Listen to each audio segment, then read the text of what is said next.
Hello दोस्तों, आज मैं आपको गणेश जी की एक बहुत ही सुंदर कहानी सुनाने जा रही हूँ।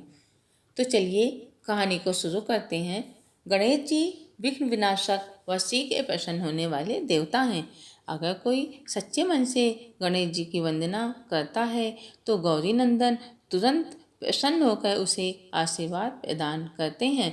वैसे भी गणेश जी जिस स्थान पर निवास करते हैं उनकी दोनों पत्नियां रिद्धि तथा सिद्धि भी उनके साथ रहती हैं। उनके दोनों पुत्र शुभ व लाभ का आगमन भी गणेश जी के साथ ही होता है। कभी कभी तो भक्त भगवान को असमंजस में डाल देते हैं। पूजा पाठ व भक्ति का जो वरदान मांगते हैं वह निराला होता है। काफी समय पहले की बात है। एक गांव में एक अंधी बुढ़िया रहती थी। वह गणेश जी की परम भक्त थी। आंखों से भले ही दिखाई नहीं देता था, परंतु वह सुबह शाम गणेश जी की बंदगी में मग्न रहती।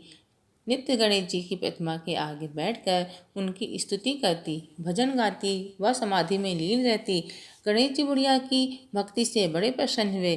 उन्होंने सोचा कि बुढ़िया नित्य हमारा स्मरण करती है, परंतु बदले में कभी कुछ नहीं मांगती, उसे कुछ न कुछ फल तो देना ही चाहिए। ऐसा सोचकर गणेश जी एक दिन बुढ़िया के सम्मुख प्रकट हुए तथा बोले, माई, तुम हमारी सच्ची भक्त हो। जिस श्रद्धा व विश्वास से हमारा स्मरण करती हो हम उससे बहुत प्रसन्न हैं, अतः तुम जो वरदान चाहो हमसे मांग सकती हो। बुढ़िया बोली, प्रभु, मैं तो आपकी भक्ति प्रेम भाव से करती हूँ, मांगने का तो मैंने कभी सोचा ही नहीं, अतः मुझे कुछ नहीं चाहिए।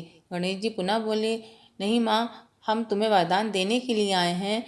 बुढ़िया बोली, हे सर्वेश्वर, मुझे मांगना तो नहीं आता, अतः अगर आप कहें तो मैं कल मांग लूँगी, तब तक मैं अपने बहू व बेटे से भी सलाह ले लूँ। गणेश जी कल आने का वादा करके वापस लौट गए। बुढ़िया का एक पुत्र व बहू थे। बुढ़िया ने सारी बात उन्हें बताकर सलाह मांगी। बेटा बोला, माँ, तुम गणेश जी से ढेर सारा पैसा मांग लो, हमारी गरीबी दूर हो जाएगी, सब सुख चैन से रहेंगे। बुढ़िया की बहू बोली, नहीं माँ, आप एक सुंदर पोते का वरदान मांगे, वंश को आगे बढ़ाने वाला भी तो चाहिए। बुढ़िया बेटे और बहू की बातें सुनकर असमंजस में पड़ गई। उसने सोचा, ये दोनों तो अपने अपने मतलब की बातें कर रहे हैं। बुढ़िया ने सोचा कि पड़ोसियों से सलाह ले ली जाए। पड़ोसियों से सलाह लेने का मन बनाकर वह पड़ोसन के पास गई। पड़ोसन भी नेक दिल थी। उसने बुढ़िया को समझाया कि तुम्हारी सारी जिंदगी दुखों में कटी है, अब जो थोड़ा जीवन बचा है वह तो सुख से व्यतीत हो जाए। धन अथवा पोते का तुम क्या करोगी?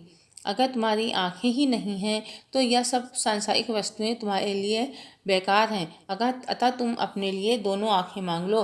बुढ़िया घर लौट आई। बुढ़िया और भी सोच में पड़ गई। उसने सोचा, कुछ ऐसा मांग लूं जिससे मेरा, बहू व बेटे सबका भला हो। लेकिन ऐसा क्या हो सकता है?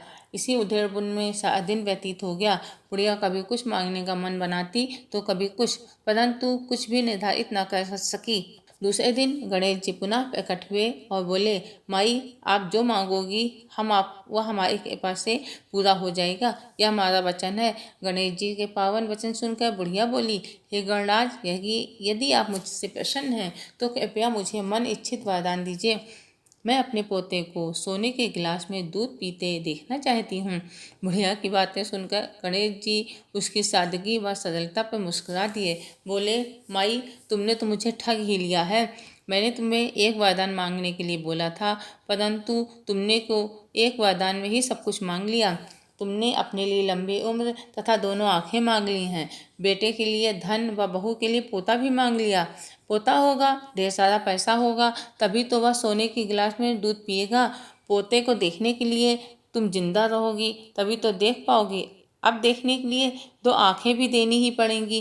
फिर भी वह बोले, जो तुमने मांगा वो सब सत्य होगा। यूं कहकर गणेश जी अंतर्ध्यान हो गए।